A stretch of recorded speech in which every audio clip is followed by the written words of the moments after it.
أنفسكم وأهليكم نارا وقودها الناس والحجارة عليها ملائكة غلاظ شداد لا يعصون الله ما أمرهم ويفعلون ما يؤمرون وقال رسول الله صلى الله عليه وسلم ما من مولود إلا يولد على الفطرة فأبواه يهودانه أو ينصرانه أو يمجسانه أو كما قال عليه الصلاة والسلام درشريف قري اللهم صل على محمد وعلى آل محمد كما صليت على إبراهيم وعلى آل إبراهيم إنك حميد مجيد اللهم بارك على محمد وعلى آل محمد كما باركت على إبراهيم وعلى آل إبراهيم إنك حميد مجيد সর্বপ্রথম আল্লাহ তাআলার শুকরিয়া আদায় করতেছি যে আল্লাহ তাআলা মেহেরবানি করে রহম করে আমাদেরকে অন্য মাসের ন্যায় আবারও এই মৌসুমি জলসা, আমি তো এটাকে ইসলাহি জলসা বলি না, কারণ আমরা মানুষ হয়ে আরেকজন মানুষকে কিভাবে ইসলাহ করব? আমরা তো আর ইসলাহ করার কোনো ক্ষমতা রাখি না, আর আমার মতো এরকম কমজোরের দ্বারা কি ইসলাহ হবে? তবে মৌসুমি আলোচনা, সময় উপযোগী আলোচনা যেহেতু হয়, ইসলাহি না জলসা বলে আমি বলি মৌসুমি জলসা, মৌসুম অনুযায়ী কথাবার্তার জলসা, সময় উপযোগী কথাবার্তার জলসা। আশা করা যায় যেহেতু কোরআন ও হাদিসের আলোচনা, এই আলোচনা যত কম দামি ব্যক্তির থেকেই প্রকাশ পাক, কোরআন ও হাদিসের বরকতে আল্লাহ তাআলা আমাদেরকে ইসলাহ করে দিবেন।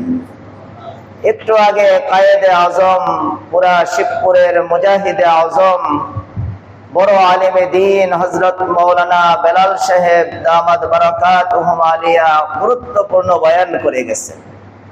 অনেক শক্ত, উনি সঠিক কথা বলে গেছেন। অনেকের কাছে এই সমস্ত কথা তিক্ত মনে হলেও এই সমস্ত কথাগুলি হক কথা। ইসলাম কায়েম হওয়ার জন্য সাহাবায়ে কেরাম যেই ত্যাগ স্বীকার করছেন, যেই পথ ও পন্থা অবলম্বন করছেন, ওই ত্যাগ, ওই পথ পন্থা অবলম্বন না করে আমরা যদি দিন কায়েম করতে চাই, এটা কল্পনা করা যাবে, কিন্তু দিন কায়েম হবে না। এজন্য আমরা ওলামাদের কাছে আসি, ওলামাদের মজলিসে বসি, এটাই আমাদের বড় উপকার। একটু আগে যে কথা আমরা শুনছি, আমাদের অন্তরের মধ্যে যে একটা ঘুমন্ত অবস্থা, জাগরণ বিমুখ, আমরা জাগ্রত নই, জাগ্রত জাতি না। যদি আজকে আমরা জাগ্রত হতাম, পুরা আরব জাহান জাগ্রত হতো, তাহলে ইসরায়েলের কোনো ক্ষমতা ছিল না ফিলিস্তিনের দিকে একটা গুলি ছুড়ার। কিন্তু আজকে গুলি তো না, বৃষ্টির মতো গুলি, আর পাখির চেয়েও, পশু পাখির চেয়েও নির্মম ভাবে মুসলমানদেরকে হত্যা করা হইতেছে, শহীদ করে।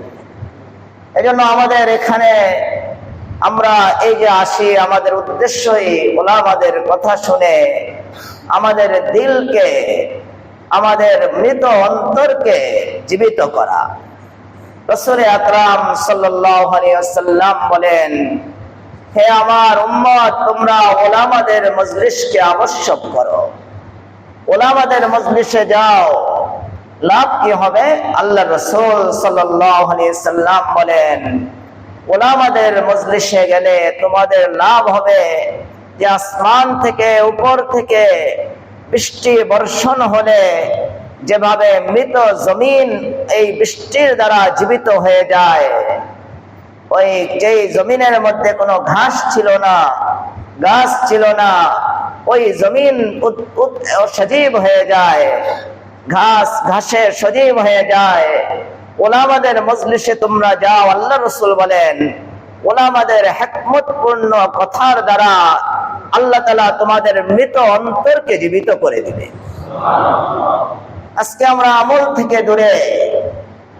থেকে দূরে থাকলে মানুষের জীবনে অনেক সংকট আসে, বিপদ আসে। আল্লাহ কোরআনে কারীমের মধ্যে বলেন যাহারাল ফাসাদ ফিল বাররি ওয়াল বাহরি বিমা কাসাবাত আইদিন নাস লিয়ুযীকাহুম মা আল্লাযী আমিলু লাআল্লাহুম ইয়ারজিউন।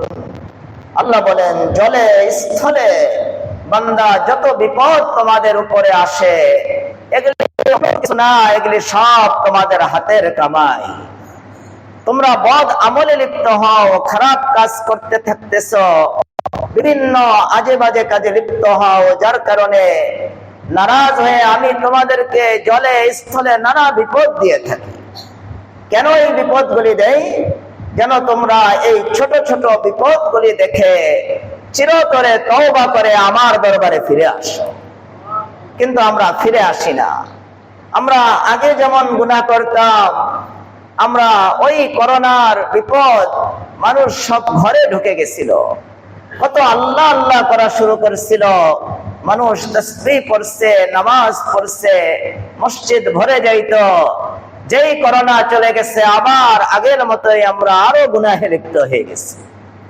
এজন্য আমাদের উচিত হলো তওবা করা, ইস্তেগফার করা। উলামায়ে কেরাম লেখেন মানুষের জীবনের উন্নতি তারাক্কি এগুলি আল্লাহ তাআলা নির্ভর রাখছেন আমলের উপর। যত আমল করবে তত তার জীবনে শান্তি আসবে, তত তার জীবনের মধ্যে প্রশান্তি আসবে, বরকত আসবে। আর যত আমল থেকে সে দূরে সরবে তত তার জীবনের মধ্যে বিপদ একের পর আসতে থাকবে, একের পর এক বিপদ তাকে গ্রাস করবে। আর সে মনে করবে, কেউ মনে হয় জাদুর কারণে, টোটকার কারণে মনে হয় আমার ব্যবসায় লস, জাদুর কারণে মনে হয় আমার বাড়িতে অশান্তি, জাদুর কারণে মনে হয় আমার ছেলে নষ্ট, মেয়ে নষ্ট। এটা নয়, বরঞ্চ বান্দা তুমি আমল থেকে দূরে সরে গেছো, কোন জাদুর কারণে নয়। আমল থেকে দূরে সরার কারণে তোমার ব্যবসায় ধস নামছে, আমল থেকে দূরে সরার কারণে তোমার প্রতিষ্ঠানে ধস নামছে, আমল থেকে দূরে সরার কারণে তোমার ছেলে মেয়ে তোমার অবাধ্য হয়ে যাইতেছে। এজন্য আমাদের উচিত হলো আমলের দিকে ধাবিত হওয়া। যত আমরা আমলের দিকে ধাবিত হব আমাদের জীবনের মধ্যে শান্তি চলে আসবে। আল্লাহ কোরআনে কারিমে ওয়াদা করেন মান আমিলা সালিহাম মিন যাকারিন আও উনসা ওয়া হুয়া মুমিন ফালানুহইয়ান্নাহু হায়াতান তাইয়্যিবা وَلَنَجْزِيَنَّهُمْ أَجْرَهُمْ بِأَحْسَنِ مَا كَانُوا يَعْمَلُونَ। আল্লাহ বলেন বান্দা তুমি পুরুষ হও আর মহিলা হও, তুমি যদি আমলকে সুন্দর করো, তোমার আমলকে তুমি যদি আমার হুকুম মোতাবেক তুমি পরিচালনা করো, সুন্দর করো, আমার রাসূলের তরিকা মোতাবেক যদি তুমি চলতে থাকো, তাহলে তোমাকে আমি নগদ একটা পুরস্কার দেব। সেটা হলো তোমার এই দুনিয়ার হায়াতটাকে সুখময় করে দিব।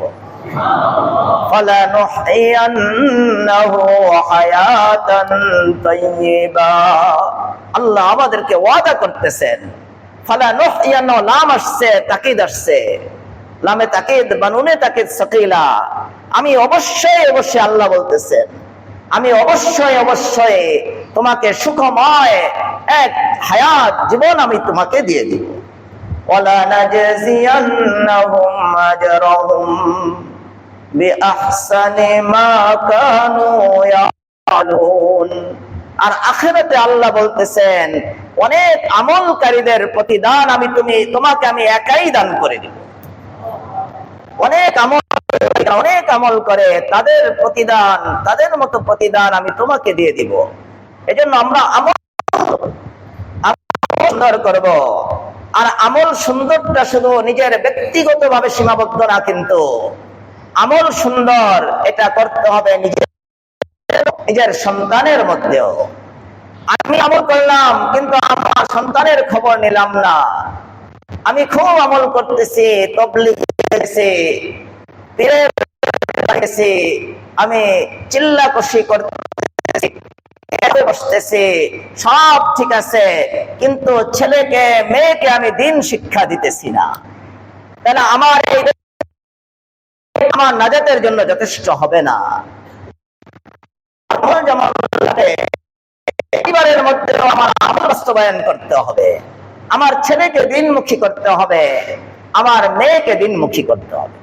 আর না হলে আমার এই ব্যক্তিগত আমল, এই ইল্লাল্লাহ জিকির ইল্লাল্লাহ করতেছেন, লা ইলাহা ইল্লাল্লাহ পড়তেছেন, এই যে একটু আগে হুজুর বলে গেল মান ক্বালা লা ইলাহা ইল্লাল্লাহ, যে লা ইলাহা ইল্লাল্লাহ বলবে সে জান্নাতে যাবে, কিন্তু এর জন্য শর্ত আছে, যে নামাজের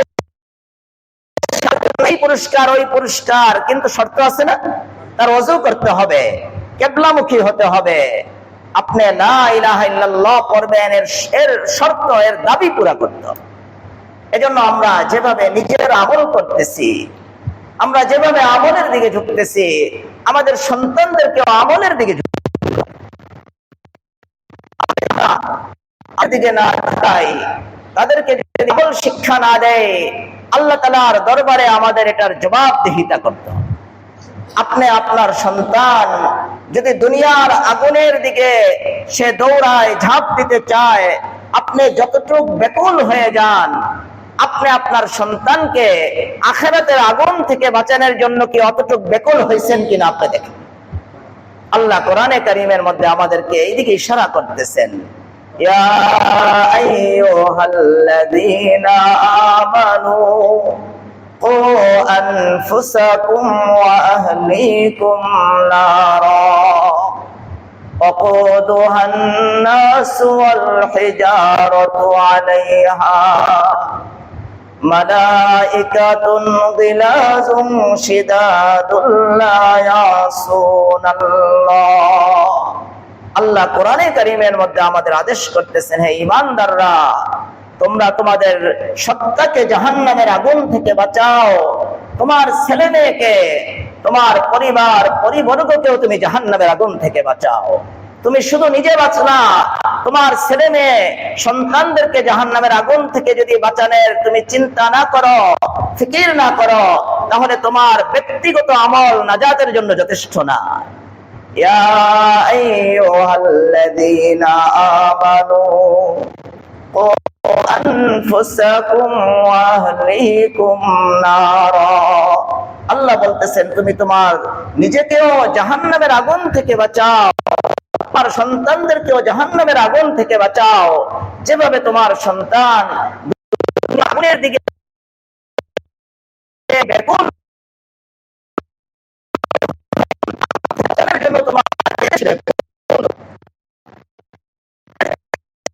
তাহলে বুঝে গেল তুমি তোমার সন্তানকে, তুমি তোমার সন্তানের জন্য কল্যাণকামী হও।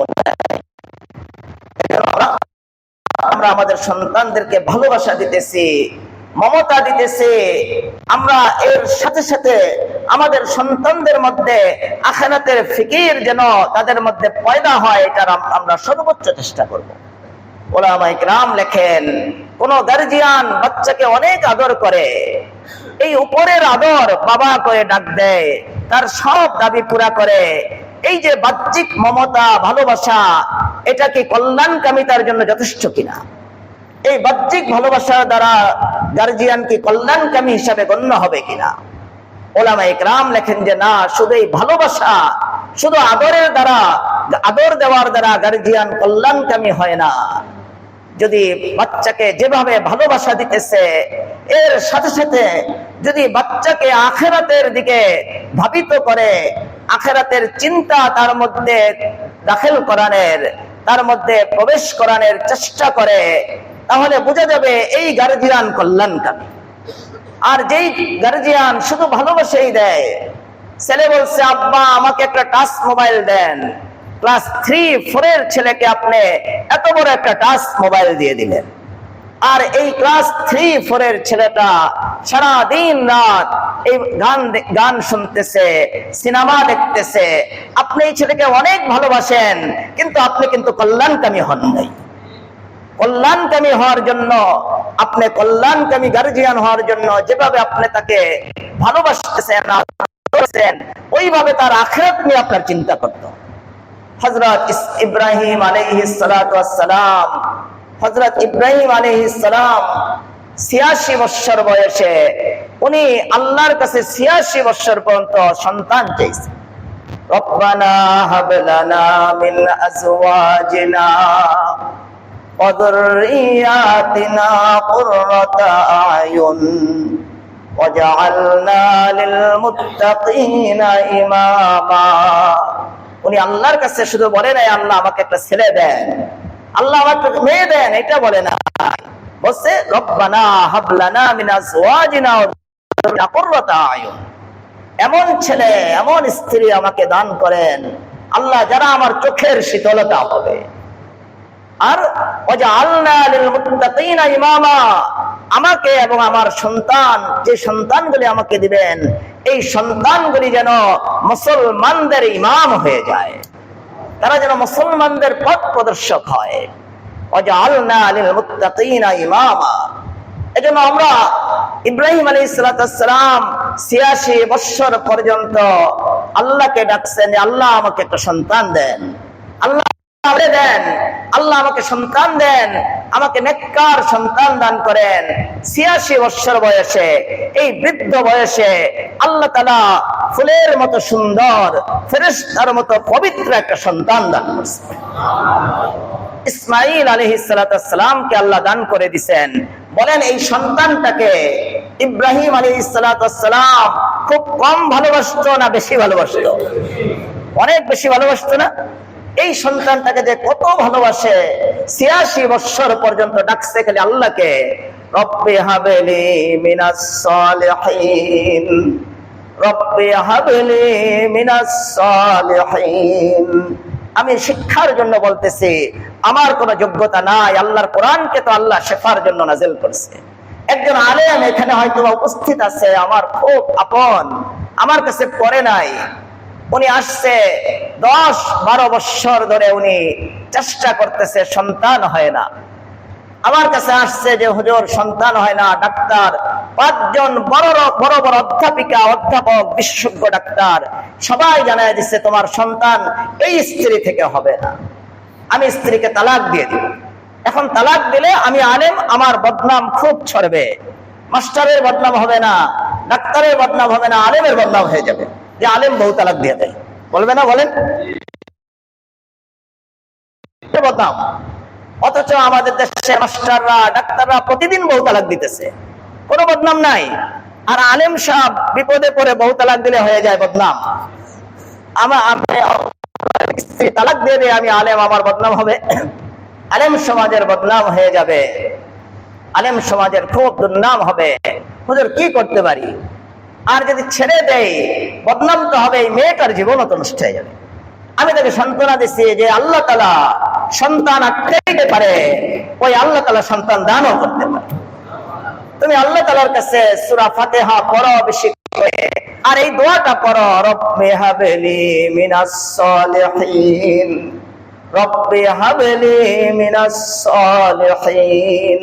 তোমার স্ত্রীকে বলো রান্না করার সময়ও যেন, পাক করার সময়ও যেন সে জবানের মধ্যে এই দোয়াটা পড়তে থাকে। আলহামদুলিল্লাহ, আল্লাহ তার ওই স্ত্রী থেকে 3টা সন্তান দান করেছে। আমি কিছুদিন আগে তার মাদ্রাসায় গিয়ে বয়ান করে আসছি, খুব মহব্বত করে, আলেমে দিয়ে, নিজেই আলেম, আমার চেয়ে অনেক বড় আলেম হবে, আমার চেয়ে অনেক বিজ্ঞ প্রাজ্ঞ হবে, কিন্তু আমল করছে এটা আল্লাহ দিছে। ইব্রাহিম আলাইহিস সালাম 86 বছর পর্যন্ত চাইছে রব্বি হাবলি মিনাস সালিহিন, আর 86 বছর বয়সে আল্লাহ তাআলা পরীর মতো, ফুলের মতো, গোলাপের মতো সুন্দর সন্তান দান করছে। এই সন্তানটার যখন 7 বছর বয়স, ওনার হাতে ধরে হাঁটে, বাজারে যায়, আরো মহব্বত বেড়ে গেছে। আল্লাহ আদেশ করছেন, হে ইব্রাহিম, তোমার কলিজার টুকরায় সন্তানকে জবে করে দাও। বলেন এখন কেমন লাগবে? খুব আনন্দ লাগবে না কষ্ট লাগবে?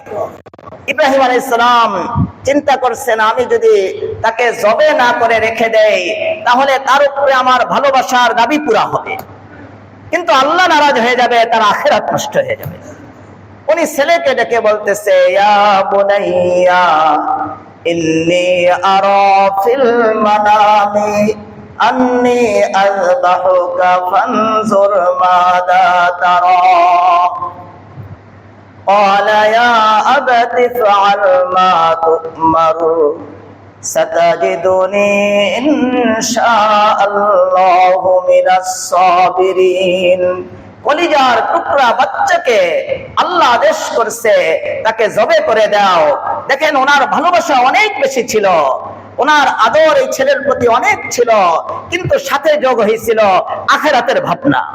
এই আখিরাতের ভাবনা যদি কোন গার্জিয়ানের মধ্যে আসে বাচ্চার ব্যাপারে ভালোবাসার সাথে সাথে, তাহলে এই গার্জিয়ান হবে কল্যাণকামী গার্জিয়ান। আর আখিরাতের ভাবনা নাই, শুধু বাবা বাবা, সব দাবি পুরা, কিন্তু আখিরাতের কোনো চিন্তা নাই, ছেলেকে আখিরাতের আগুন থেকে বাঁচাতে হবে, এই ভাবনা যেই গার্জিয়ানের নাই, সে হাজার আদর করতে পারবে, এটা কোনো বিবেক বলবে না যে সে কল্যাণকামী গার্জিয়ান, সে কল্যাণকামী হিসেবে গণ্য হবে না। ইব্রাহিম আলাইহিস সালাম নিজের ছেলেকে জবে করতে তৈয়ার হয়ে গেছে, আর ছেলেও নবীর ছেলে, ভবিষ্যতে নবী হবে। এই ছেলেও 7 বছর বয়স, সে ছেলে আমাদের ছেলে তো পালিয়ে চলে যেত, কোনোদিন এই বাপের কাছে আসতো না। আর এই ছেলে বলতেছে, ইয়া আবাতি ফাআল মা তুমার সাতাজিদুনি ইনশাআল্লাহু মিনাস সাবিরিন। হে আমার আব্বা, আল্লাহ আপনাকে যে আদেশ করছে আপনি নির্দ্বিধায় সে আদেশ পালন করে ফেলেন, আমাকে আপনি জবে করে দেন। বাপও চিন্তা করছে, আমি যদি তাকে জবে না করি আমার মমতা ভালোবাসা প্রকাশ পাবে, কিন্তু তার আখিরাত নষ্ট হয়ে যাবে। এই জন্য বাপ জবে করার জন্য তৈয়ার হয়ে গেছে। আল্লাহ তাআলা জবে করতে দেন না, আল্লাহ পরীক্ষায় দুজনকে পাস করে দিয়েছে। এই জন্য আমরা ছেলে মেয়েদেরকে অনেক ভালোবাসি। আমরা ছেলে মেয়েদেরকে যেভাবে আমরা আমাদেরকে জাহান্নামের আগুন থেকে বাঁচানোর চেষ্টা করতেছি, আমাদের ছেলে মেয়েদেরকে জাহান্নামের আগুন থেকে বাঁচানোর ভাবনা আমাদের আসতে হবে। হযরত নূহ আলাইহিস সালাম ছেলেকে শত বছর দাওয়াত দিয়েছে, হে আমার ছেলে, তুমি আমার এই দিনকে কবুল করো। যখন বিপদ চলে আসতেছে, আযাব চলে আসতেছে, ওই সময়ও নূহ আলাইহিস সালাম ছেলেকে ডেকে বলতেছে, ইয়া বুনাইয়া রকাম মানা ওয়ালা তাকুম মাল কাফিরিন। হে আমার ছেলে, এখনো শেষ সময় আমি তোমাকে বলতেছি, তুমি আমার এই নৌকার মধ্যে উঠে যাও। এই নৌকার থেকে তুমি পৃথক থেকো না, তুমি কাফেরদের সাথে হইও না, তুমি আল্লাহকে বিশ্বাস করো, ঈমান এনে তুমি এই নৌকার উপরে উঠে যাও। নসিব যদি খারাপ হয় নবীর ছেলেও কাফের হয়, নসিব ভাগ্য যদি খারাপ হয় ওলির ছেলেও ফাসেক হয়। হযরত নূহ আলাইহিস সালামের ছেলে জবাব দিয়েছে যে, হে আব্বা, আপনার আল্লাহ কি করতে পারবে?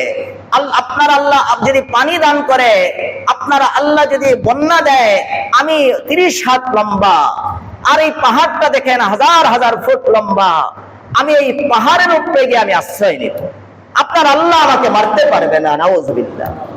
ক্বালা সাআবি ইলা জাবালি ইয়াসিমুনি মিনাল মা ক্বালা লা আসিমাল ইয়াওমা ইল্লা মান রাহিম। হযরত নূহ আলাইহিস সালামকে জবাব দিছে ছেলে যে, আব্বা, আপনার আল্লাহ আমাকে কিছুই করতে পারবে না, আমি অনেক লম্বা, আমি উপরে পাহাড় আরো লম্বা, আমি পাহাড়ে গিয়ে আশ্রয় নিব, এই পানি আপনার যেটা আসবে এটা আমাকে কিছুই করতে পারবে না।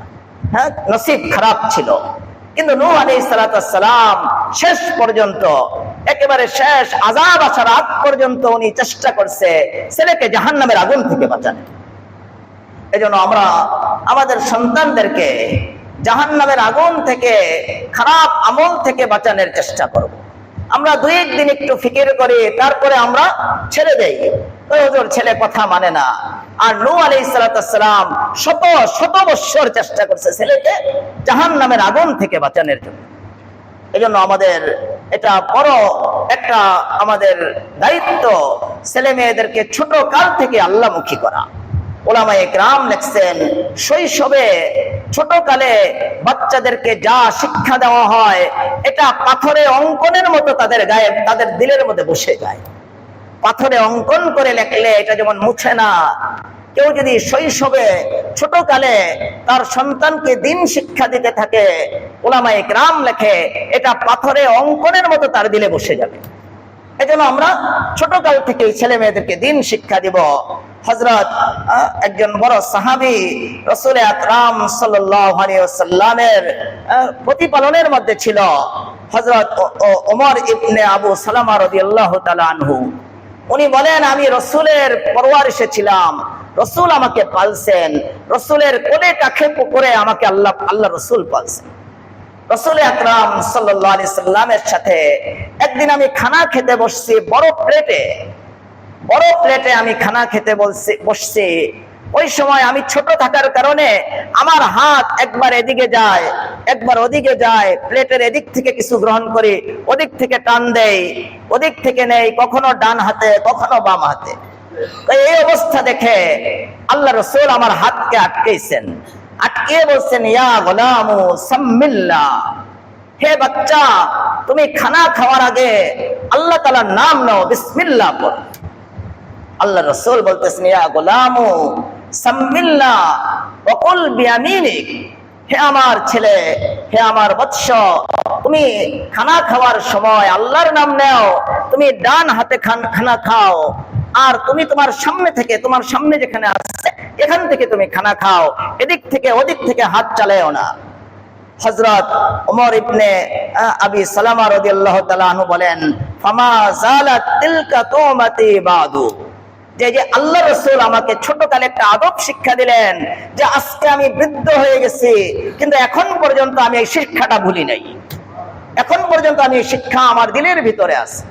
এজন্য ছোটকালে আমরা সন্তানকে যা শিক্ষা দিব তাই কিন্তু আমাদের ছেলেদের, আমাদের বাচ্চাদের অন্তরের মধ্যে বসে যাবে।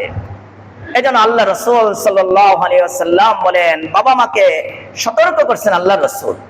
আল্লাহ রাসূল বলেন, ক্বালা রাসূলুল্লাহ সাল্লাল্লাহু আলাইহি ওয়াসাল্লাম, মা মিন মাউলুদিন ইল্লা ইউলাদু আলাল ফিতরাতি فأبواه يهودانه أو ينصرانه أو يمجسانه أو كما قال عليه الصلاة والسلام। আল্লাহ রাসূল বলেন যে প্রত্যেকটা সন্তান যারা দুনিয়াতে ভূমিষ্ঠ হয় তারা সবাই সঠিক সত্য স্বভাবের উপর, ইসলামের উপর তাদের জন্ম হয়, কিন্তু ফাআবাওয়াহু ইউহাব্বিদানিহি আও ইউনাসসিরানিহি আও ইউমাজ্জিসানিহি, কিন্তু তার বাবা মা তাকে খারাপ শিক্ষা দিয়ে, কোনো বাবা মা ছেলে মেয়েকে ইহুদি বানিয়ে ফেলে, কোনো বাবা মা ছেলে মেয়েকে নাসারা বানায়, কোনো বাবা মা ছেলে মেয়েকে অগ্নি পূজক বানায়।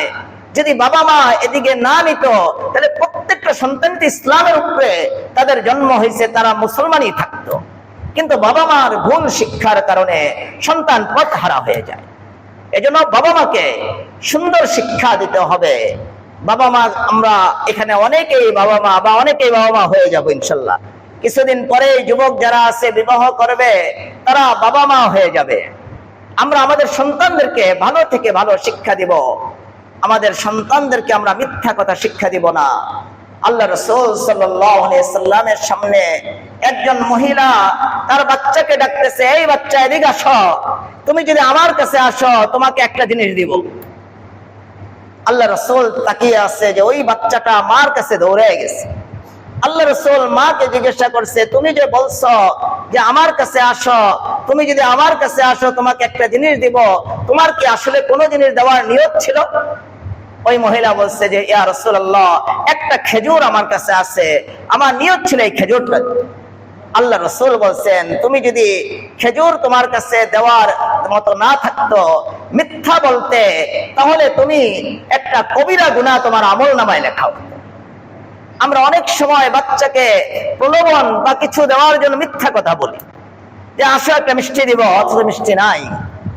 এজন্য বলছে গার্জিয়ান যেন কখনোই মিথ্যা কথা সন্তানদের সামনে না বলে, মিথ্যা কোনোই না দেয়, এইটা সন্তানদের একেবারে দিলের মধ্যে বসে যাবে, সেও ভবিষ্যতে মিথ্যা বলতে থাকবে।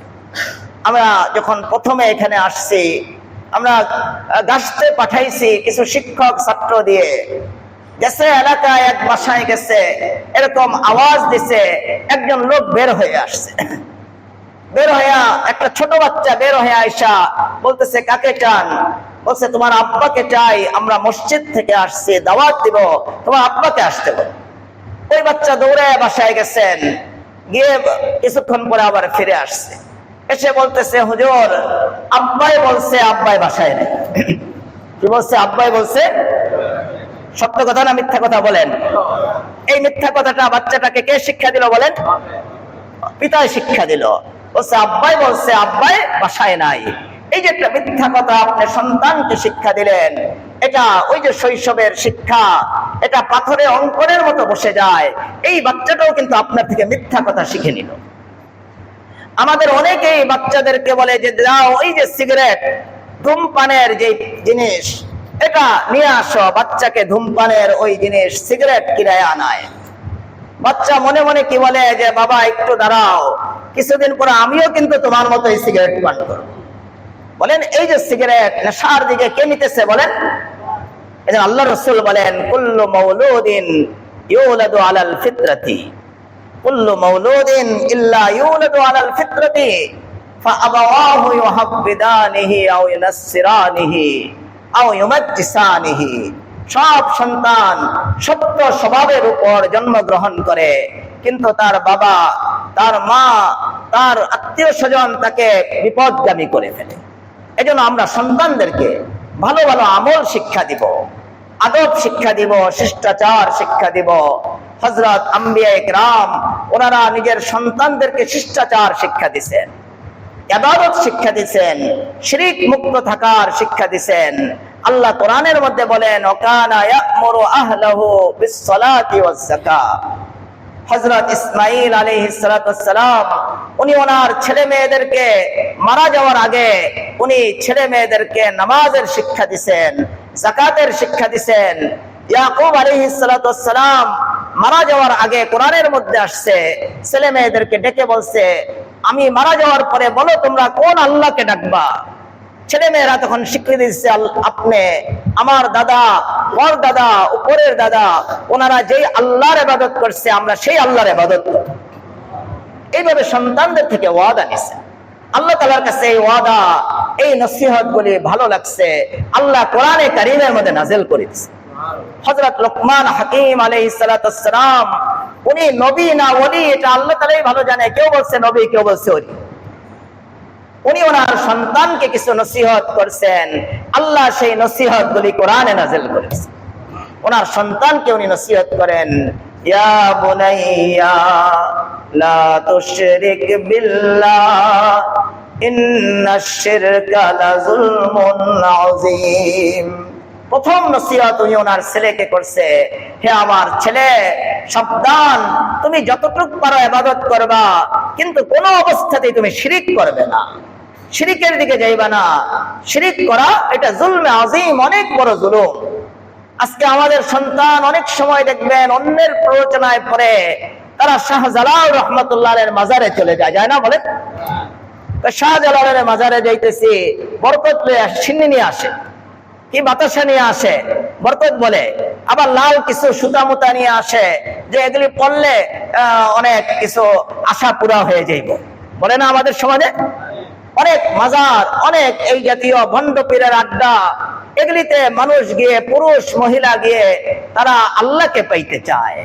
অথচ এই মাজারে গিয়ে মানুষের যেই ঈমানটাই ছিল, এই ঈমানটা আরো নষ্ট করে চলে আসে।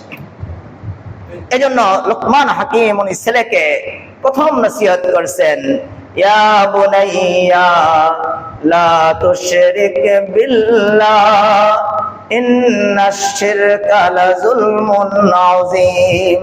হে আমার ছেলে, কোন অবস্থাতেই তুমি শিরিক করো না। শিরিক এটা জুলুম। আল্লাহ তাআলা আমাদের খালেক, আমাদের সন্তান দেওয়া, আমাদের টাকা পয়সা দেওয়া, আমাদের অসুখ সারানো, সব কিছুর মালিককে একমাত্র বলেন আল্লাহ। আমাদের টাকা নাই, আমরা যদি মাজারে যাই বলেন টাকা বাড়বে না কমবে? অনেকের মনে হয় ইয়াকিন নাই, অনেকে বলতে ডরাইছে। মাজারে গেলে আপনার টাকা বাড়বে না কমবে বলেন?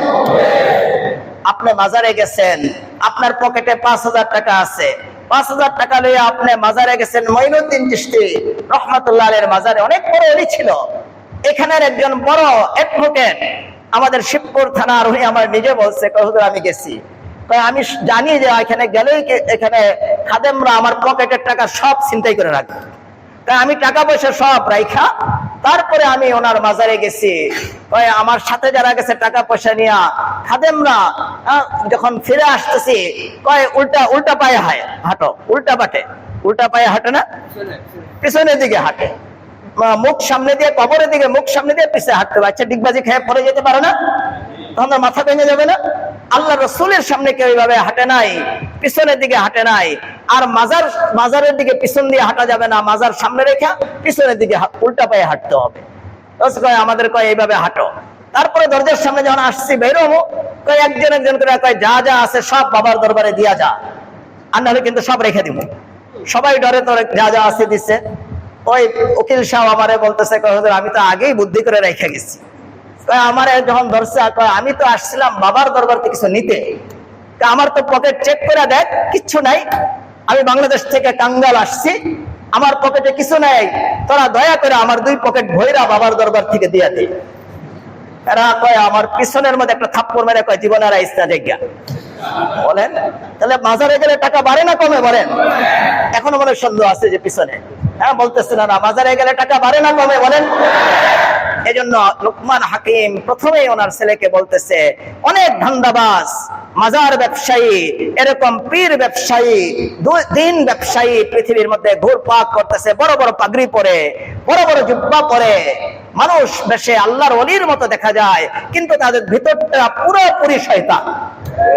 এজন্য উনি প্রথম নসিহত করছেন, ইয়া বুনাইয়া লা তুশরিক বিল্লাহ ইন্নাশ শিরকা লাযুলমুন আযীম। হে আমার ছেলে, শিরিক করতে যাও না। এই যে এখন কিছুদিন পরে ঈদ মৌসুম শুরু হবে, যে শাহজালালের মাজার ঘুরে আসি, কোনো মাজারে ঘুরতে যাওয়া যাবে না। আল্লাহ রাসূল বলছেন, তুমি যদি সফরই করো 3টা মসজিদে যাও। কোন মাজারকে আপনি কেন্দ্র করে, শুধু মাজারকে আপনি মাকসাদ বানাইয়া আপনি যদি সফর করেন, এই সফরটা বৈধ সফর হবে না, এটা নাজায়েজ সফর হবে, শিরকের সফর। এজন্য আমরা এইভাবে সন্তানকে নসিহত করব, কোন অবস্থাতেই তোমরা মাজারে যাইবে না। তোমার অভাব, তোমার অনটন, তোমার সন্তান, এই যে একজন আলেম এসে সন্তানের কথা বলছে, সন্তান নাই, আমি তাকে মাজারের কথা বলি নাই, আমি তাকে মহান আল্লাহ রাব্বুল আলামিনের কথা বলছি, যে আল্লাহ রাব্বুল আলামিনকে তুমি ডাকো আর রব্বি হাবলি মিনাস সালিহিন পড়তে থাকো। বলেন এই সন্তানকে আমি দিছি না আল্লাহ দিছেন? কেউ যদি মনে করে এই সন্তান হুজুরে দিয়ে দিছে, তার ঈমান নষ্ট হয়ে যাবে। আজকে আমাদের অনেক ভাইয়েরাই এই সমস্ত এই দরবারগুলিতে গিয়ে ঈমানকে বরবাদ করে আসতেছে। এজন্য লুকমান হাকিম ছেলেকে সর্বপ্রথম নসিহত করছে, সাবধান, কোন দরবার, কোন বাবার দরবারে, এই জাতীয় বাবার দরবারে যারা শিরকের আড্ডা, এই জায়গায় তুমি যাইবে না, তোমার ঈমান নষ্ট করবে না। এরপরে লুকমান হাকিম আলাইহিস সালাতু ওয়াস সালামের ছেলে ওনাকে একটা প্রশ্ন করছে যে, আব্বা আপনি বলছেন শিরক না করার জন্য, আমি যদি মনে মনে শিরক করি, আমি যদি ঘরের ভিতরে গোপনে গোপনে গুনাহ করি, এটাও কি আল্লাহ দেখবেন? এটাও কি আল্লাহ জানবেন? এটার জবাবে লুকমান হাকিম আলাইহিস সালাম আরেকটা নসিহত করছেন, ইয়া বুনাইয়া ইন্নাহা ইন তাকু মিসকালা হাববাতিন মিন খারদালিন ফাতাকুন ফি সাখরাতিন আও ফিস সামাওয়াতি আও ফিল আরদ ইয়াতি বিহাল্লাহ ইন্নাল্লাহা লাতীফুন খাবীর। হে আমার ছেলে, তুমি বলতেছো ঘরের ভিতরে বা একা একা গোপনে যদি গুনাহ করো, শিরক করো, কেউ কি আল্লাহ কি দেখবে কিনা, আল্লাহ জানবে কিনা? হে আমার ছেলে, জেনে রাখো, এই যে সুবিশাল আসমান, যার কোনো কুল কিনারা নাই, যে সুবিশাল আসমানের নিচে পৃথিবীর চেয়ে লক্ষ লক্ষ গুণ বড় বড় নক্ষত্র, সূর্য, এটাকে একটা থালার মতো দেখা যায়, ছোট বাতির মতো দেখা যায়। এই সুবিশাল আসমানের কোন কিনারায় যদি একটা সরষার দানা পড়ে থাকে, কোন স্যাটেলাইট, কোন সিসি ক্যামেরা এটা খুঁজে পাবে না, কিন্তু আল্লাহ রাব্বুল আলামিন ঠিকই দেখবে। পৃথিবীর কোন গর্তের ভিতরে একটা সরষার দানা যদি পড়ে থাকে, কেউ জানবে না, কিন্তু আরশে আজিম থেকে কে দেখবে বলেন? অতএব ছেলে, তুমি যদি ঘরের ভিতরে গোপনে বাম হাতে ঘুষ খাও, অফিসে ঘুষ খাইলে না, কিন্তু ঘরের ভিতরে গিয়ে ঘুষ খাইলে, বলেন এটা আল্লাহ দেখবে কিনা? তুমি অফিসে ঘুষ খাইলে না, বাসায়ও ঘুষ খাইলে না, একটা জঙ্গলের মধ্যে গিয়া তোমার কাছে ঘুষ দিয়ে আসলো, বলেন এটা কে দেখবে? এই জন্য উনি ছেলেকে বলতেছে, ইয়া বুনাইয়া ইন্নাহা ইন তাকু মিসকালা হাববাতিন মিন খারদালিন। হে আমার ছেলে, একটা সরষার দানা যদি সুবিশাল আসমানের কোথাও পড়ে থাকে, জমিনের কোন গর্তের মধ্যে পড়ে থাকে, তুমি বলো যে ঘরের মধ্যে একা একা গুনাহ করলে আল্লাহ দেখবে কিনা? আসমানের কোন কিনারায় যদি একটা সরষার দানা পড়ে থাকে, একটা পাথরের নিচে যদি সরষার দানা পড়ে থাকে, আল্লাহ সেটা তো স্পষ্ট দেখবেন। এজন্য তোমার গুনাহ করা যাবে না। আজকে আমরা ঘরের দরজাকে মনে করি আমরা নিরাপদ, আমাদেরকে কেউ দেখবে না, হাতে টাচ মোবাইল আছে, আর ঘরের দরজা জানলা আটকে দিলাম। ওই সময় আমরা মনে করি আমাদেরকে কে দেখবে, সেখানে আমরা সিনেমা দেখতে থাকি, গান শুনতে থাকি। ছোট ছেলেরা যেমন, যুবকরা যেমন দেখে, যাকে দাড়ি পেকে গেছে, বৃদ্ধ বয়সের লোকেরাও দেখতেছে। আমরা মনে করি কেউ তো দেখবে না। এই সময় হলো আল্লাহকে ভয়ের। এজন্য আমরা যেভাবে প্রকাশ্যে আল্লাহর নাফরমানির থেকে বেঁচে আছি, আমরা ঘরের ভিতরে যখন একা হয়ে যাব, ওই সময় আমরা আল্লাহকে ভয় করব। এই সময় যদি আমি আল্লাহকে ভয় করে গুনাহ ছেড়ে দেই, আল্লাহ আমাদের কি প্রতিদান দিবেন? আল্লাহ বলতেছেন, আম্মা মান খাফা মাকামা রাব্বিহি ওয়া নাহান নাফসা আনিল হাওয়া ফাইন্নাল জান্নাতা হিয়াল মাওয়া। আল্লাহ বলেন, যে ব্যক্তি একা একই অবস্থায় গুনাহ করার ক্ষমতা আছে, পরিবেশ আছে, কিন্তু আমার ভয়ে যে ব্যক্তি গুনাহ করে না, আমার ভয়ে গুনাহ থেকে বেঁচে রইল, আল্লাহ বলেন তার ঠিকানা আমি জান্নাত করে দিব। ওয়ালিমান খাফা মাকামা রাব্বিহি জান্নাতান। আল্লাহ বলেন যে শুধু আমার ভয়ে গুনার থেকে বেঁচে থাকে, অন্য কোনো ভয়ে না, সিসি ক্যামেরার ভয়ে না, কোন পুলিশের ভয়ে না, কোন বিডিআরের ভয়ে না, শুধু আমার ভয়ে গুনার থেকে যারা বেঁচে থাকবে, আল্লাহ বলতেছেন, আল্লাহ ওয়াদা করতেছেন, আমি তাকে কিয়ামতের দিন 2টা জান্নাত দান করব। হাদিসের মধ্যে আসছে, পৃথিবীতে সবার সবচেয়ে বড় অপরাধী মুসলমানটাকে, সবার পরে যাকে জাহান্নাম থেকে উঠিয়া একটা ছোট্ট জান্নাত আল্লাহ দান করবে, একেবারে ছোট জান্নাত। সেই ছোট জান্নাতটা হবে এই দুনিয়ার থেকে 10 গুণ বড়। আর একজন ইমানদার যে গুনার থেকে বেঁচে থাকবে, আল্লাহর ভয়ে গুনাহ ছেড়ে দিবে, আল্লাহর ভয়ে ঘুষ ছাড়বে, আল্লাহর ভয়ে নারী নির্যাতন ছাড়বে, আল্লাহর ভয়ে জিনা ব্যভিচার ছেড়ে দিবে, আল্লাহর ভয়ে সমাজের মধ্যে যত খারাপ কাজ আছে এগুলি ছেড়ে দিবে, এই লোকটাকে আল্লাহ তাআলা অনেক বড়, কত বড় যেটা আল্লাহই ভালো জানেন, 2টা জান্নাত দান।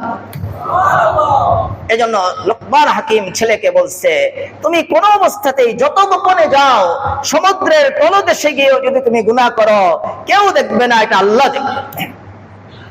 এরপরে লোকমান হাকিম ওনার ছেলেকে নসিহত করতেছেন, ইয়া বুনাইয়া আকিমিস সালাতা ওয়া'মুর বিল মা'রুফি ওয়া নাহা আনিল মুনকার واصبر على ما أصابك إن ذلك من عزم الأمور হে আমার ছেলে, জেনে রাখো ইসলামের সবচেয়ে বড় ইবাদত, ইমানের পরে সবচেয়ে বড় ইবাদত হলো নামাজ কায়েম করা। বলেন কি কায়েম করা? নামাজ কায়েম কেমনে করে? আমাদের দেশের ভণ্ড পীরেরা বলে নামাজ কায়েম হইলো আজান দিলে, সময় হইলে, তাও 2 বেলা, 5 বেলা না, 2 বেলা তুমি এরকম ধ্যান করে মনে মনে নামাজ পড়ে নিবা। বলেন মনে মনে নামাজ পড়লে নামাজ হবে নাকি? কিন্তু তারা তো এটা বলে মনে মনে নামাজ পড়লেই চলবে, মনে মনে পর্দা করলেই চলবে, কিন্তু এটা বলে না যে মনে মনে খাইলেই চলবে। খাওয়ার বেলায় দেখা যায় আবার খুব বড় প্লেটে ভরে অনেক বেশি করে খাইতেছে, এটা বলে না মনে মনে খাইলে চলবে। লোকমান হাকিম আলাইহিস সালাম জানে এমন গুরুত্ব তৈরি হবে, ওই যুগে হয়তো ছিল। এই জন্য ছেলেকে বলতেছে, ইয়া বুনাইয়া আকিমিস সালাতা ওয়া'মুর বিল মারুফ ওয়ানহা আনিল মুনকার ওয়াসবির আলা মা সাবাকা ইন্না যালিকা মিন আজমিল উমুর। হে আমার ছেলে, দেখেন একজন বাপ নসিহত করতেছে, একজন মানুষ তার ছেলেকে নসিহত করতেছে। আল্লাহ তাআলার কাছে কত ভালো লাগছে যে এই নসিহতগুলি আল্লাহ কোরআনে নাযিল করেছে। আমরা এই নসিহতগুলি পড়তেছি, প্রত্যেকটা হরফে আল্লাহ তাআলা আমাদেরকে 10টা করে নেকি দান করেছে।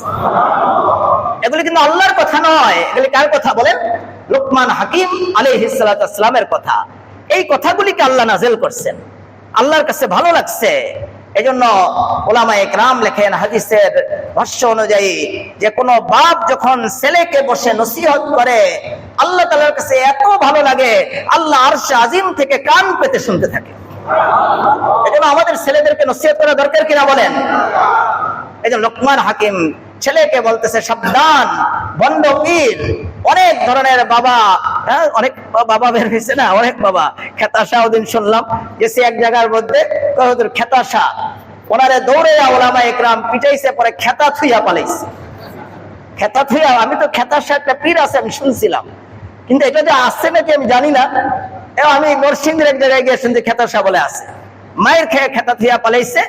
এখন উলামায়ে কেরামের সাথে যোগাযোগ করছে যে আমি আর ওই সিরা কথা আমি গায়ে দিব না, আমি খেতাশা হব না, আমি তওবা করলাম, আমারে মায়ের থেকে বাঁচায় দেন।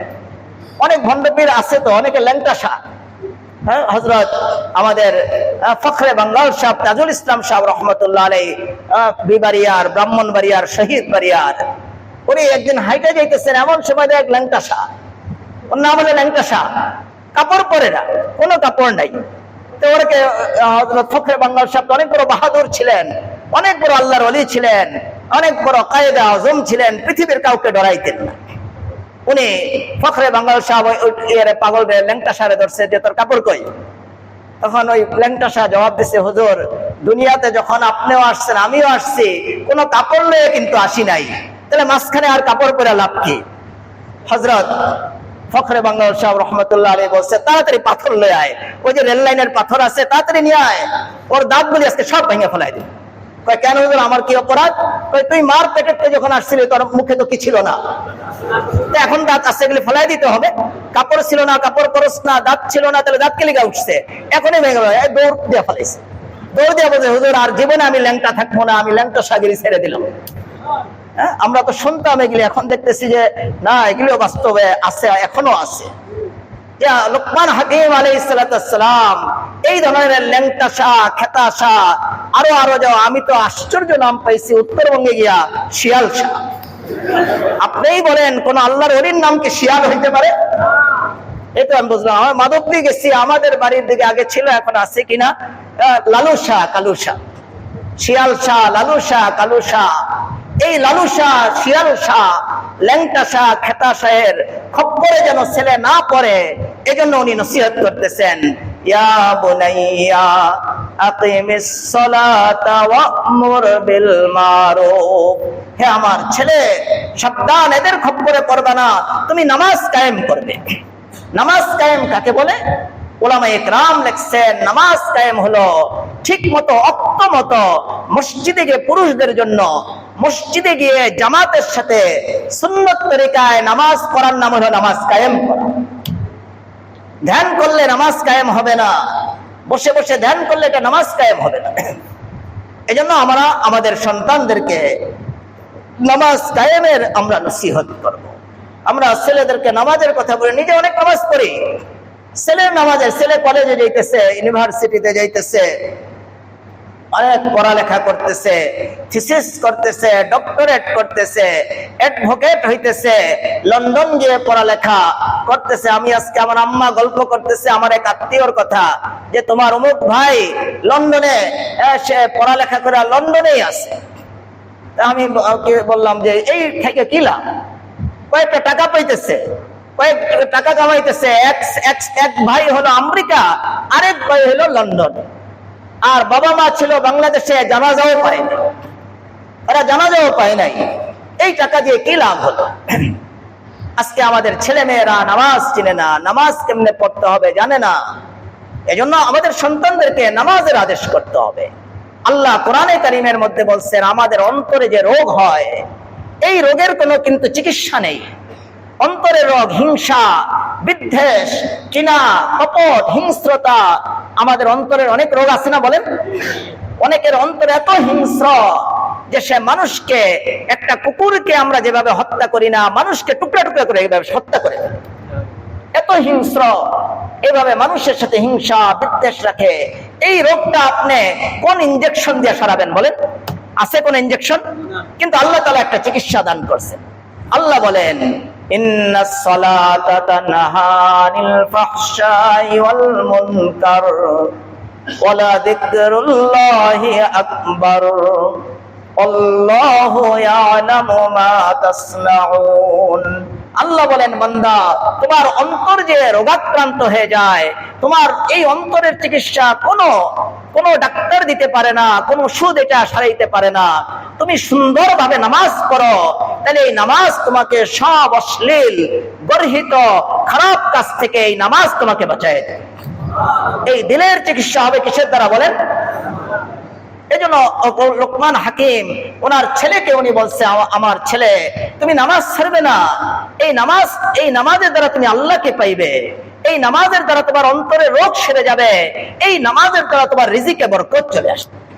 আল্লাহ কোরআনে কারীমের মধ্যে বলেন, আ'মুর আহলাকা বিস-সালাহ ওয়াসতাবির আলাইহা লা নাসআলুকা রিজকা নাহনু নারযুকুকা ওয়াল আকিবাতু লিত-তাকওয়া। আল্লাহ বলতেছেন, হে রাসূল, আপনি নামাজ পড়েন, ছেলে মেয়েদেরকে নামাজ পড়ার কথা বলেন। আমি আপনার কাছে রিজিক চাই না। আপনি যদি ঠিক মতো নামাজ পড়েন, ছেলে মেয়েকে নামাজ পড়ান, আমি আরশ আজিম থেকে আপনার জন্য সম্মানী রিজিক দান করব।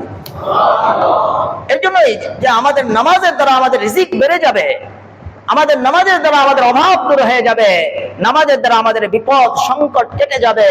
এজন্য লোকমান হাকিম ছেলেকে উপদেশ দিছে, তুমি নামাজ কায়েম করো। আর সাথে সাথে উপদেশ দিছেন, ওয়া'মুর বিল মারুফ ওয়ানহা আনিল মুনকার ওয়াসবির আলা মা সাবাকা ইন্না যালিকা মিন আজমিল উমুর। হে আমার ছেলে, সমাজকে যদি ভালো রাখতে চাও, এটা আমরাও কান খুলে শুনবো। আমরা এই সমাজ, আজকের এই সমাজ যদি আমরা ভালো রাখতে চাই, তাহলে আমাদের একটা বড় কাজ করতে হবে, সেটা হলো দাওয়াত ও তাবলীগের কাজ। সৎ কাজের আদেশ, অসৎ কাজের নিষেধ। একদিক দিয়ে আমরা দাওয়াত ইলাল্লাহর কাজ করব, আরেক দিক দিয়ে আমরা অন্যায়ের প্রতিবাদ করব। অন্যায়ের প্রতিবাদ যদি কোনো জাতি ছেড়ে দেয়, গান হইতেছে আর আপনি ছেড়ে দিলেন। এক ভণ্ডপীর ঢুকতেছিল এলাকায়, এই রোজার আগে খুব গোপনে ঢুকতেছিল ভণ্ডপীর, এই এলাকায় আসতেছিল। প্রতি মানুষকে, এক একজনকে 2000 3000 টাকা করে সে বিকাশে পাঠাইতেছে, যে তোমাদের দত্তের গাঁও গ্রামে আমরা প্রবেশ করব। আমি এরকম ভণ্ড আর জীবনে দেখিও নাই, শুনিও নাই। এই ভণ্ড আসবে, এই ভণ্ড যেই জায়গাটায় বসবে বয়ানে, এই ভণ্ডের এই জায়গাটাকে এটা দেখতে আসছে প্রায় 2 হাইস ভরে মহিলারা, সাভার থেকে 2 হাইস ভরে মহিলারা আসছে, যে তাদের পীর এখানে বয়ান করবে, কথা বলবে। এটা উপযোগী কিনা এটা দেখার জন্য কে আসছে বলেন? কোন পুরুষ আসে নাই, কে আসছে? মহিলা আসছে। এলাকার 600 মহিলাদেরকে খানা খাওয়াবে। আমি একদিন আগে মাত্র জানছি, আলহামদুলিল্লাহ আমাদের এই এলাকার মানুষ অনেক জাগ্রত, অনেক আলহামদুলিল্লাহ এই মাদ্রাসাকে ভালোবাসে। জান দেওয়ার জন্য হাজার হাজার যুবক তৈয়ার হয়ে যায়। আমি আমি একদিনের মধ্যে ডাক দেওয়ার পরে পুরো এলাকা জাগ্রত হয়ে গেছে। পুরো এলাকার যুবকরা আমার কাছে এসে ভিড় জমাইছে। নামাজ পড়ে না এমন ছেলে এসে ভিড় জমাইছে, নেশা করে এমন ছেলে এসে ভিড় জমাইছে যে হুজুর আমরা এই কাজের মধ্যে আপনার সাথে শরীক থাকতে চাই। আমি কিছুই বলি নাই। এই এলাকার উত্তপ্ত হওয়ার কারণে ওই কিভাবে থানার মধ্যে খবর গেছে, থানার থেকে পুলিশ প্রশাসন পাঠাইয়া বন্যপীর আসা বন্ধ করে দিছে। এটা হলো অসৎ কাজের আদেশ, নিষেধ। এটা আমাদের করতে হবে, এটা একটা জিহাদ। আপনার শক্তি অনুযায়ী আপনি অসৎ কাজে নিষেধ করে দেন। এই বন্ধকে আমরা ঢুকতে দেই নাই। অবশ্যই অনেকে আমাকে খুব গালিগুলোজ করছে যে 600 মহিলাকে খানা খাওয়াইতো, হুজুরে এদের রিজিকের উপর আঘাত করলো। বলে আমি রিজিকের উপর আঘাত করছি? এই লোকটা এসে তাদের ইমানের উপর আঘাত করত। আর এই এলাকার মুসলমানরা চেষ্টা করে তাদের ইমান বাঁচানোর চেষ্টা করছে। তারা মনে করছে এটা রিজিকের উপর আঘাত, কিছু লোকে মনে করছে, সবাই না, অল্প কিছু। এজন্য উনি সমাজকে সংস্কার করার জন্য, সমাজকে ভালো রাখার জন্য যেটা সবচেয়ে বড় আমল, সেটা হলো আমর বিল মারুফ নাহি আনিল মুনকার। সৎ কাজের আদেশ, অসৎ কাজের নিষেধ। এটা যদি কোনো সমাজে না থাকে, ওই সমাজে অনেক ডাক্তার, ইঞ্জিনিয়ার, অ্যাডভোকেট, অনেক কিছু থাকতে পারে, কিন্তু ওই সমাজ কিন্তু সুন্দর থাকবে না। ওই সমাজ হবে হিংস্র সমাজ। ওই সমাজে ভরে যাবে নেশাখোর, জুয়াখোর। যদি ওই সমাজে সৎ কাজের আদেশ, অসৎ কাজের নিষেধ না থাকে। এই জন্য উনি ছেলেকে বলতেছেন আমর বিল মারুফ ওয়ানহা আনিল মুনকার ওয়াসবির আলা মা আসাবাক ইন্না যালিকা মিন আজমিল উমুর। হে আমার ছেলে, তুমি সৎ কাজের আদেশ করো, অসৎ কাজে নিষেধ করবা। কেউ তোমার বিরুদ্ধে যদি কথা বলে, বলবেই, অনেকেই তোমার বিরুদ্ধে চলে যাবে, তোমাকে খোঁচা দিবে, খারাপ কথা বলবে, তুমি এর কোনো পরোয়া করবে না, তুমি সবর করবে। এই সৎ কাজের আদেশ, অসৎ কাজে নিষেধ করা, আল্লাহ কোরআনে কারীমের মধ্যে বলতেছে এটা অনেক বড় আমল। এজন্য আমরা আজকের থেকে নিয়ত করে আমরা নিজেরা সৎ কাজের আদেশ করব। পারবো তো ইনশাআল্লাহ? অসৎ কাজে নিষেধ করব না? অসৎ কাজে নিষেধ করবো তো ইনশাআল্লাহ? এলাকায় কোনো ভণ্ড আমরা ঢুকতে দিব না, কে কে পারবো? এলাকার মধ্যে আমরা গান বাজতে দিব না, কে কে পারবো? আল্লাহ আমাদের সবাইকে কবুল করেন। এই যে আমাদের বেলাল সাহেব হুজুর জিহাদের কথা বলে গেছেন, আপনি আপনার শক্তি অনুযায়ী গানকে বাধা দেন। এতে যদি আপনার রক্ত ঝরে, আশা করা যায় ইনশাআল্লাহ এই রক্তের ফুটার কারণে আল্লাহ আপনাকে মাফ করবে। হাদিসের মধ্যে আসছে আল্লাহ তাআলার কাছে সবচেয়ে প্রিয় হলো 2 ফুটা জিনিস। এক ফুটা হলো যখন আল্লাহর ভয়ে কোনো বান্দা ক্রন্দন করে, এই চোখের 2 ফুটা আল্লাহর রাস্তায় মেহনত করতে গিয়ে, জিহাদ করতে গিয়ে যদি রক্ত ঝরে, এই রক্তের ফুটা আল্লাহর কাছে সবচেয়ে দামি। এজন্য আমরা সৎ কাজের আদেশ, অসৎ কাজে নিষেধ করব। আমরা যদি দাওয়াত ও তাবলীগের কাজ করি, লাভ কি হবে? উলামা ইকরাম লেখেন যে সবার কাছ থেকে আল্লাহ তাআলা হিসাব নেবে যে আল্লাহ, বান্দা তুমি কি আমল করছো, কি আমল করছো। আর উলামা ইকরাম লেখেন যারা মুবাল্লিগ হবে, দুনিয়াতে তাবলীগের কাজ করছে, তারা আল্লাহর কাছে আরো জিজ্ঞাসা করবে, আল্লাহ আমি জীবনে হজ করছি একটা, আমার আমল নামার মধ্যে হজ আছে 100টার সওয়াব। আল্লাহ আমি নামাজ পড়ছি, আমার জীবনের নামাজ, এখানে দেখি হাজার হাজার মানুষের জীবনের নামাজের সওয়াব লেখা। আল্লাহর কাছে তারা আরো জিজ্ঞাসা করবে। আল্লাহ উত্তরে বলবে যে বান্দা, আল্লাহ রাসূল বলছেন আদ-দাল্লু আলাল খায়রি কাফাইলিহি, যে বান্দা তুমি সৎ কাজের আদেশ, অসৎ কাজে নিষেধ করতে, তুমি 100 মানুষকে বুঝানোর কারণে তারা হজ করছিল, তুমি তো হজ করছো একটা, তোমার বুঝানোর কারণে 100 মানুষ হজ করছে, এজন্য তোমার হজের সওয়াব আরো 100 মানুষের হজের সওয়াবও তোমাকে দিয়ে দেওয়া হয়েছে। এজন্য উনি ওনার ছেলেকে সৎ কাজের আদেশ, অসৎ কাজের নিষেধের কথা বলছেন। আর উনি নসিহত করছেন, ওয়ালা তুসাইর খাদ্দাকা লিন্নাস ওয়ালা তামশি ফিল আরদি মারহা ইন্নাল্লাহা লা ইউহিব্বু কুল্লা মুখতালিন ফাখুর। হে আমার ছেলে, আমি তোমাকে নসিহত করতেছি, সামনে তুমি অনেক বড় হবে, এখন তুমি ছোট, সামনে তুমি অনেক বড় হবে। আমাদের অনেকে মন্ত্রী হয়ে যায়, এমপি হয়ে যায়, প্রধানমন্ত্রী হয়ে যায়। অনেকে চেয়ারম্যান হয়, অনেকে কোন দলের নেতা হয়ে যায়, বা কোন বড় পদে মন্ত্রণালয়ে চাকরি করে বড় পদে চলে যায়, তার দাম হয়ে যায়। উনি ছেলেকে বলতেছে, সামনে তুমি অনেক বড় হবে, শিক্ষা দীক্ষা তুমি অর্জন করতেছো, তোমার মর্যাদা হবে, কিন্তু সাবধান, ওই সময় তুমি গাল ফুলাইয়া মুড নিয়ে তুমি মানুষের সামনে বসে থাকবা না, তুমি হাসি মুখে মানুষের সাথে দেখা করো। আজকে আমাদের সমাজে দেখবেন একজন লোক একটু পদ পদবিতে উঠলে তার সাথে কথা বলা যায় না।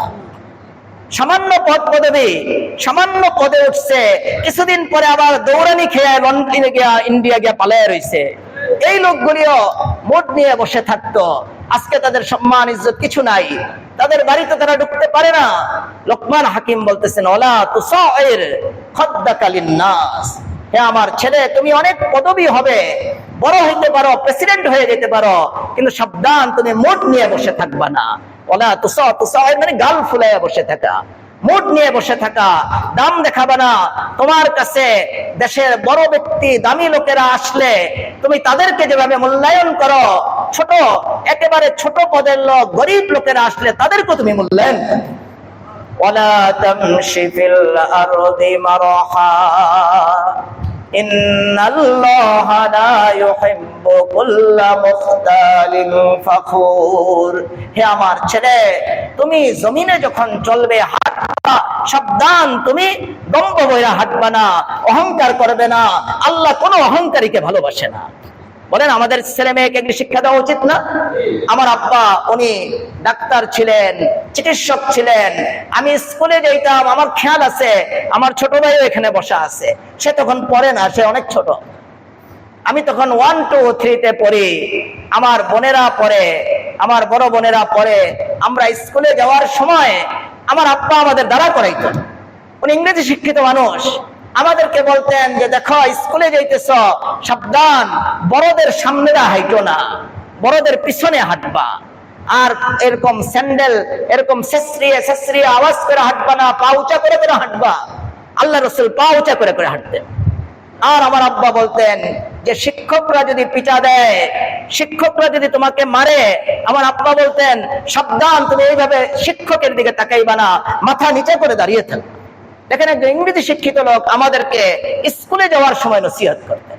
লোকমান হাকিম ওনার ছেলেকে বলতেছে, ওয়ালা তামশি ফিল আরদি মারহা ইন্নাল্লাহা লা ইউহিব্বু কুল্লা মুখতালিন ফাখুর, হে আমার ছেলে, সাবধান, দম্ভ করে হাঁটবে না, অহংকারীর মতো অহংকার নিয়ে চলবে না, বরঞ্চ বিনয়ের সাথে চলবে। আল্লাহ কোনো অহংকারীকে ভালোবাসে না। হাদিসের মধ্যে আসছে, যাদের সরষা দানা পরিমাণ অহংকার থাকবে, আমি বড়, অন্যরা ছোট, আল্লাহ তাআলা তাদেরকে জাহান্নামে নিক্ষেপ করবে। এজন্য অহংকার থেকে আমাদের বাঁচতে হবে না। বলেন, ছেলেদেরকে ডাক্তার হলে বলবেন যে তুমি সাবধান, গরিবদের সাথে বিনয়ের সাথে তুমি কথা বলবে। আমার কাছে এখানে গরিব লোকেরা এসে লাইন ধরে, আমার কাছে হিন্দুরা এসে লাইন ধরে। আমি আমার শিক্ষকের কাছে জিজ্ঞাসা করছি, আমার উস্তাদ, যে হুজুর হিন্দুরা এসে লাইন ধরে পানি পড়া নেওয়ার জন্য, আমি তো তাবিজ দিই না, পানি পড়ার জন্য হিন্দুরা লাইন ধরে, আমি কি পড়বো, কি বলবো? হুজুরে বলছেন যে একটা সূরা পড়ে দিয়ে দেবেন। আমি নিজে একটা করি আমল, কুল হু আল্লাহু আহাদ, জোরে পড়ে যে আল্লাহ এক, বলেন কুল হু আল্লাহু আহাদ মানে আল্লাহ। হিন্দুরা তো অনেক খোদা মানে, আমি শোনায়া এটা পড়ি দাওয়াতের নিয়তে।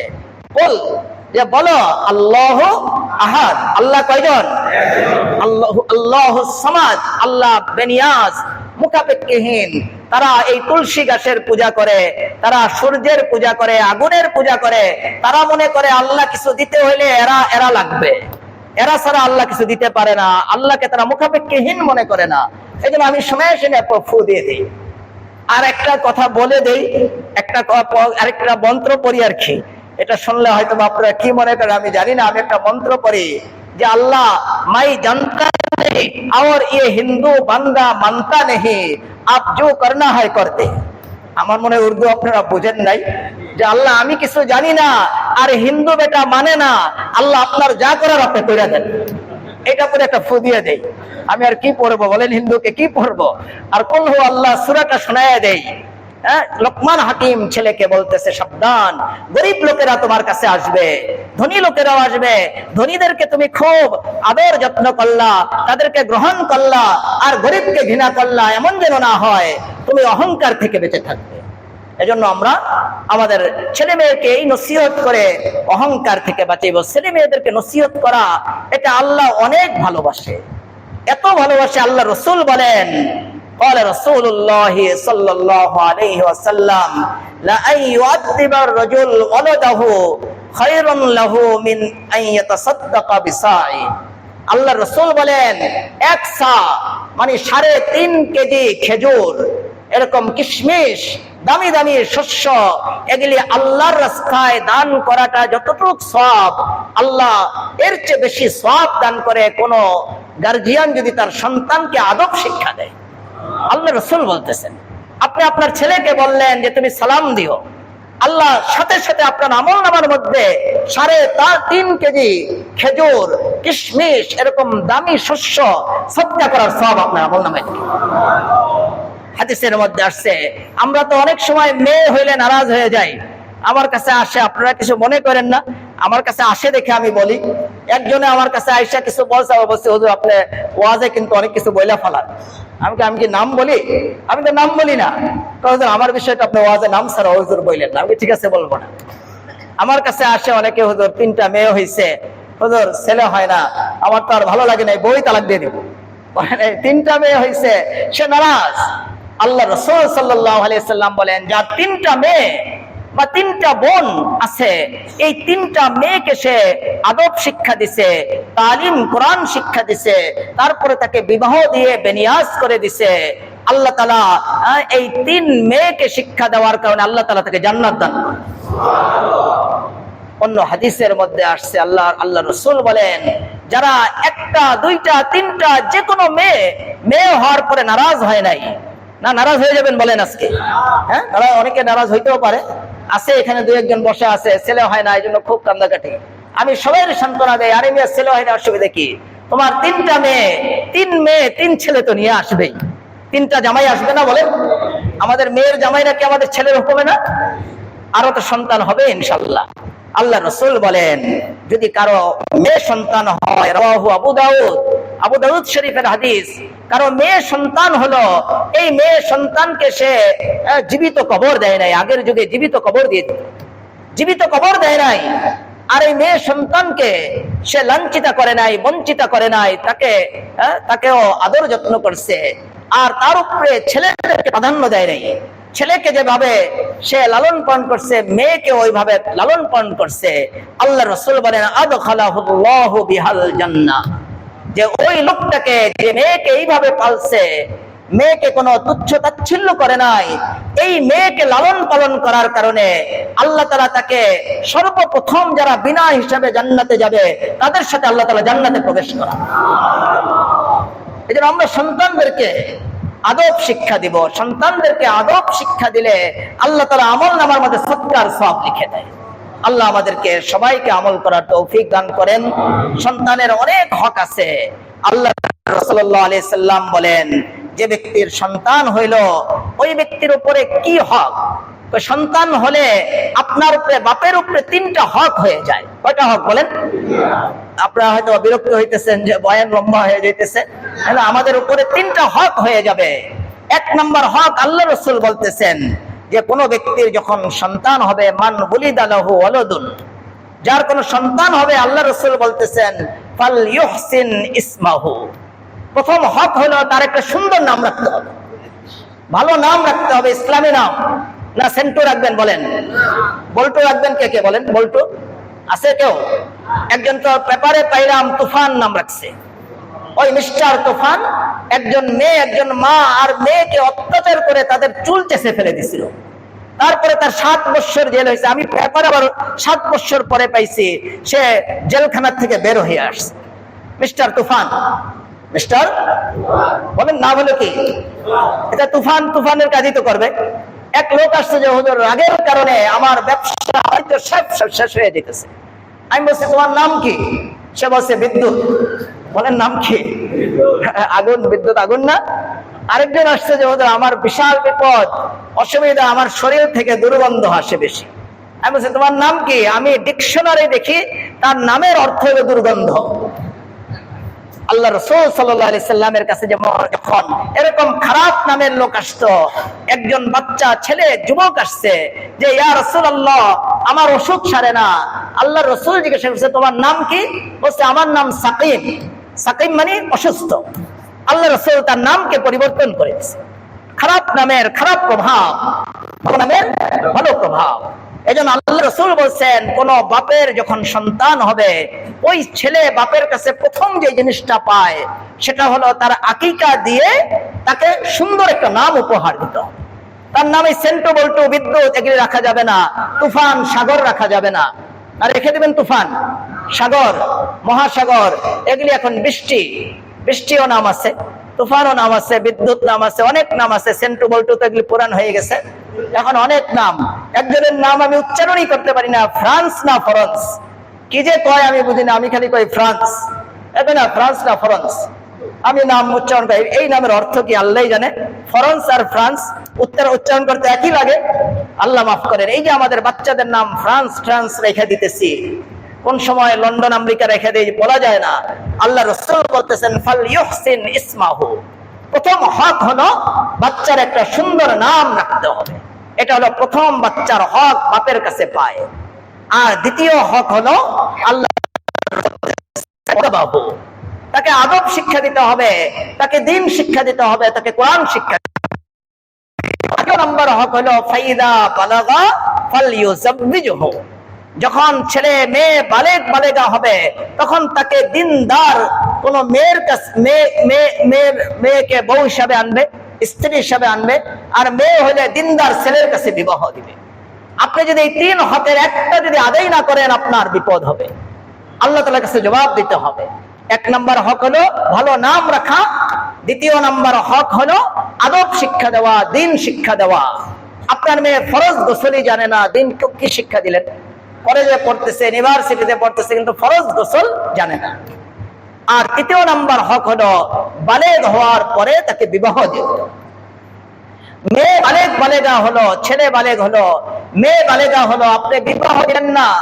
আমার বাসায় অনেক মেয়েরা আইসা আমার স্ত্রীর কাছে জানায়, আমার কাছে বলার জন্য যে বাপ মেয়েকে বিবাহ দেয় না কেন?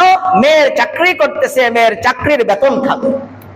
আল্লাহ রাসূল সাল্লাল্লাহু আলাইহি ওয়াসাল্লাম বলেন ফাইন বালাগা ওয়া লাম ইউযাব্বিজহু ফাআসাবা ইসমান ফাইন্না ইসমাহু আলা আবিহি, যে কোন মেয়ে বা ছেলে বালেগ হয়ে গেছে, সাবালিকা হয়ে গেছে, বিবাহের উপযুক্ত হয়ে গেছে, দেওয়ার ব্যবস্থাও আছে, কিন্তু বাপ মা বিবাহ দিল না, আর এই ছেলে মেয়ে জিনা ব্যভিচারে লিপ্ত হলো, গুনাহে লিপ্ত হলো, তাহলে এই গুনাহ সব বাপের আমলনামায় লেখা হবে। এজন্য ছেলে মেয়ে তিন হবে। আমরা ওলামাদের কাছে জেনে জেনে আপনারা ভালো নাম রাখবেন। একটা হলো তাকে আদব শিক্ষা দিতে হবে, আর একটা হলো তাকে সময় মতো বিবাহ দিতে হবে। আল্লাহ সবাইকে, সবার সন্তানকে দ্বীন শিক্ষা তৌফিক দান করেন। আমাদের কওমি মাদ্রাসার বৎসর শুরু, আমরা সবাই চেষ্টা করব ছেলে মেয়েদের